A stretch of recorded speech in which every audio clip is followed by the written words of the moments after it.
The morning began not with serenity but with noise, an orchestra of market voices clashing in the humid dawn air.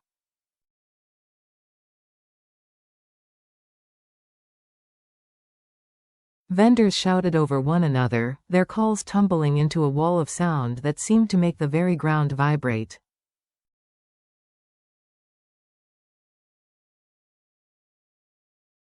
Amid this chaos walked Diep, her back bowed slightly under the weight of pineapples piled neatly in her basket.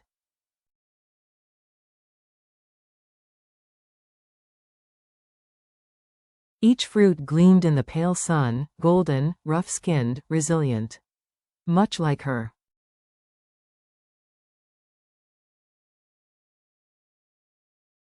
At her stall, she arranged the pineapples with practiced care. It was a ritual she had repeated so many mornings that it should have felt automatic.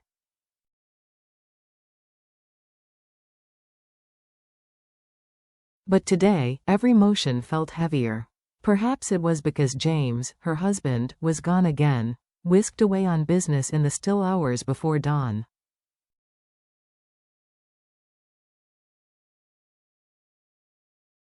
His absence left a silence in her chest where his presence once steadied her.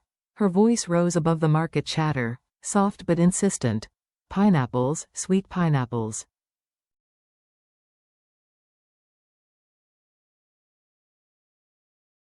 Each call was more than a sales pitch. It carried with it the subtle ache of survival.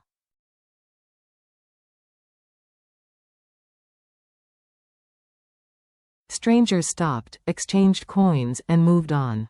To them, she was just another vendor.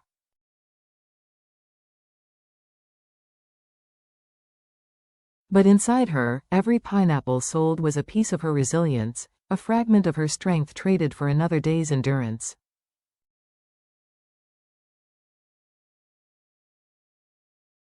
When the last fruit was gone and the day's earnings folded into her pocket, Diep exhaled.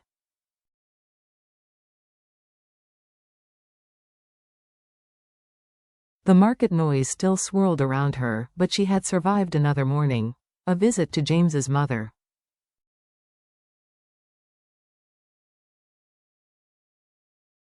Instead of heading home, Diep walked to another doorstep, the home of James's aging mother.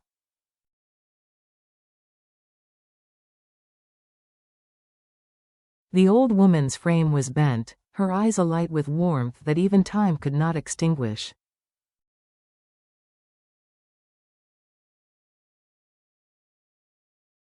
James left at 3 in the morning, she said softly, her words quivering like leaves in restless wind.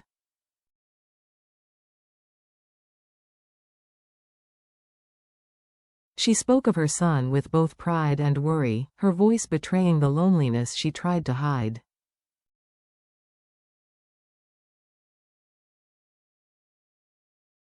Diep listened, nodding with quiet reassurance, though her own heart echoed the same unease.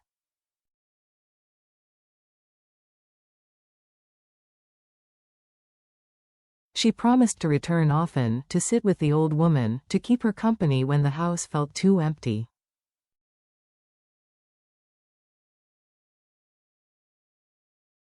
They spoke of health, of rest, of the small duties of care.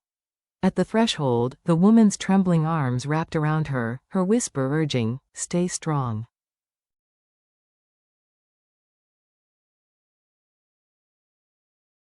"Protect yourself." Those words lingered as Diep walked home, echoing like a gentle command.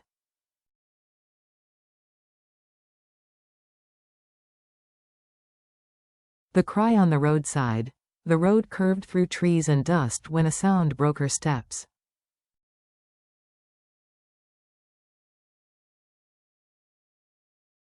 A child sobbing, raw, piercing, desperate.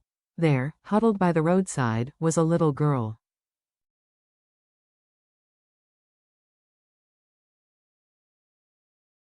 Her face streaked with tears, her small frame curled in on itself as if trying to disappear.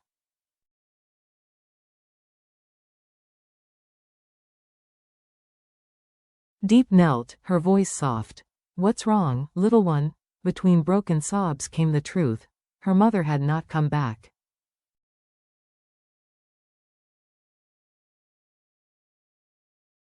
She had waited and waited until her hope dissolved into tears. And now, she was alone.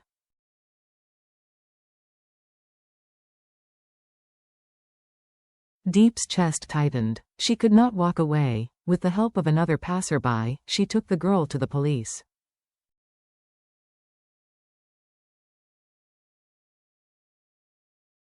At the station, questions rained down. Her mother's name, her father's, her home.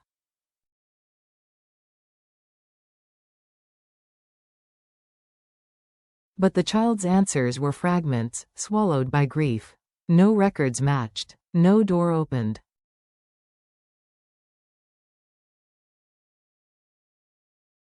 The officers turned to Diep with an unusual request. Would she take the child in, just until the family was found? The girl clung to her sleeve, her eyes begging without words.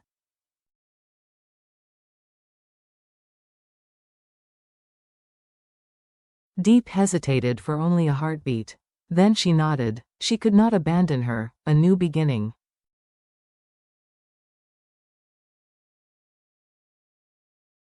The farm welcomed them with its endless rows of pineapples, smelling of earth and sun.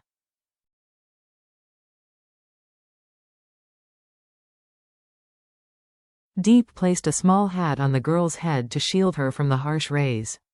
Together they worked, Diep patient, the girl clumsy but eager.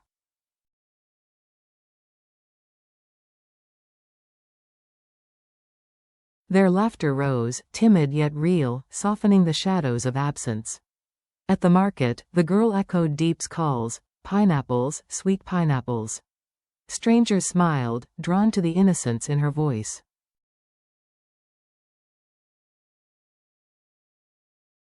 Business improved. For a while, life felt less cruel. At night, they cooked simple meals.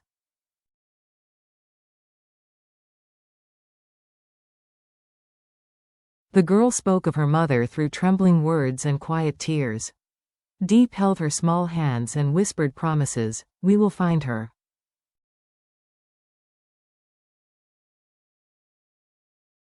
You are not alone. Whispers and doubts. Days turned into weeks. The bond between them deepened.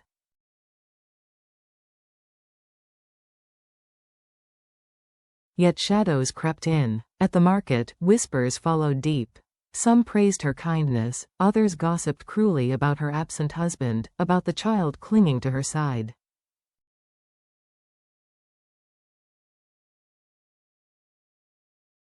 She lifted her chin and ignored them. But at night, their words replayed in her mind, cutting her resolve.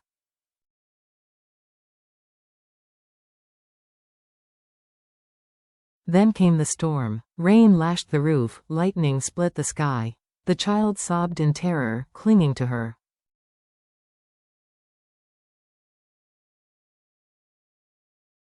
Diep whispered promises, though her own fear roared louder inside. That night, she made a vow. No matter what comes, I will not let this child fall.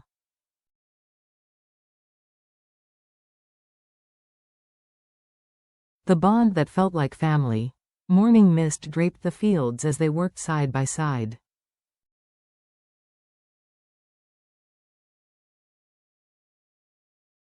The child's laughter pierced the fog, making the farm feel less lonely. At the market, she charmed strangers into buying more than they needed.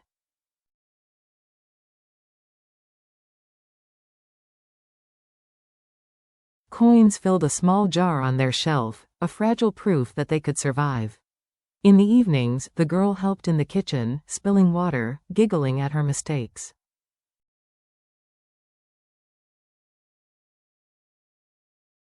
For fleeting moments, it felt like family, but then came the relentless questions at dinner. When will my mother come? Did she forget me?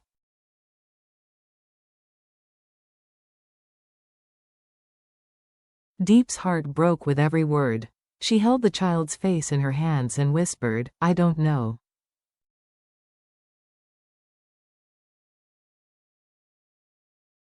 But I promise you this, I will never leave you. You are safe with me. Fate's return.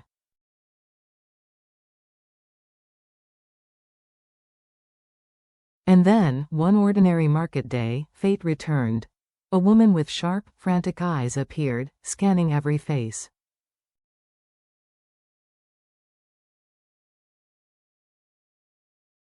When her gaze fell upon the girl, she froze.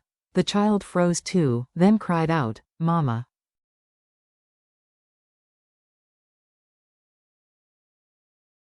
The reunion was raw and chaotic. Tears, embraces, sobs of explanation. The mother had been lost in despair, trapped by poverty and fear, unable to reach the police.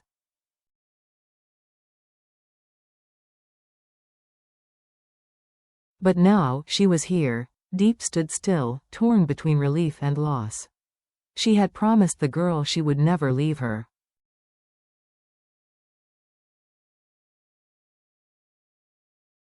And yet, now she had to let go. That night, her house felt unbearably silent. She reached instinctively for the small body that had slept beside her for so many nights, but found only emptiness.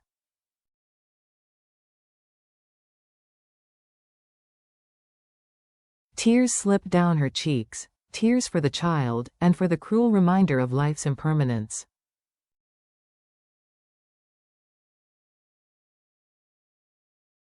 When James called, she told him everything. Her voice trembled, but beneath it was relief.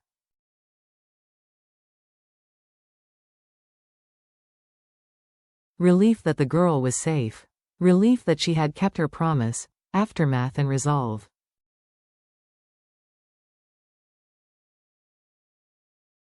Diep poured her strength into James's mother, visiting often, bringing fruit and company.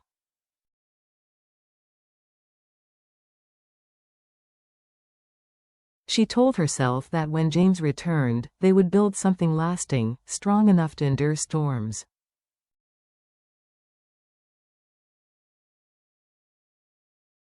And yet, even as she whispered these promises, she knew the world rarely allowed permanence.